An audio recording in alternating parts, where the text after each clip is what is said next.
Time now for our international press review in the papers. James Creedon is here. James, I imagine Gaza's still making some big headlines. Yep, it's the front page still in a lot of the international papers. So we're just going to have a quick look through some of the photos that are coming out of Gaza. Despite a blockade on journalists going in there's still a lot of images coming out. This lone Gazan standing in front of a backdrop of destruction in Gaza.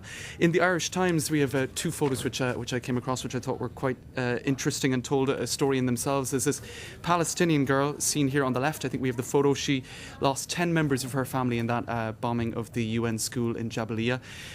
There she is up on top, a very sad photo indeed. And just below that, in Israel, on the other side of the border, a mother protecting her two children during an air raid siren, which went off, of course, because of Hamas rockets being fired into Israel.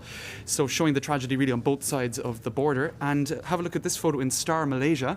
It's a photo in Mexico City, in fact, which shows this lady. It's not as bad as it seems. It's not children. It's actually dolls that she's holding up. And on her shirt, you have the words, "Enough massacring of children." So this shows really the international reaction. It's spread as far away as Latin America, and we saw also a couple of days ago in Venezuela, another part of Latin America, the Israeli ambassador was expelled. So a lot of negative reaction around the world. Have a look at the Jerusalem Post. This, of course, is a right-wing Israeli newspaper, right-leaning rather, and we have a columnist called Larry Derfner who is saying Israel should get out of Gaza now. So, I mean, if that's a column being written that's in the right-wing Jerusalem Post. Yeah. So if it's being, if that's a column in a right-wing newspaper, indicative of a change of opinion. It shows that possibly the Israeli public is perhaps beginning to think that this is more trouble than it's worth. And he says that a truce should be negotiated because on January the 20th, when Obama is sworn in, he's more than likely going to call for both sides to have a ceasefire in any case. So if that's going to happen on January the 20th, why in God's name not do it now? So that's a quotation. Derfner says. Yeah.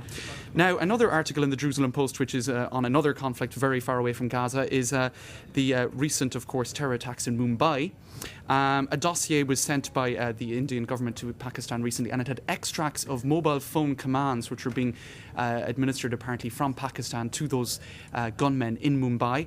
So there were a lot of extracts of what was being said down the phone. It was intercepted by his Indian Secret Service.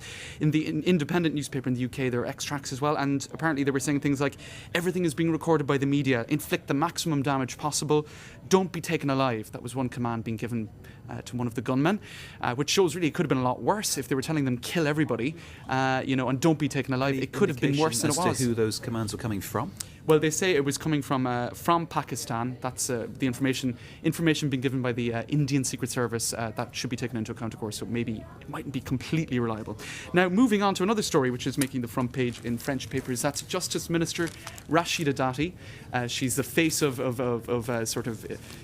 diversity in France. Yeah, she's also looking fairly radiant on the front of Le Figaro as well. She is coming out of hospital after 5 days with her daughter Zora, being wrapped up in cotton.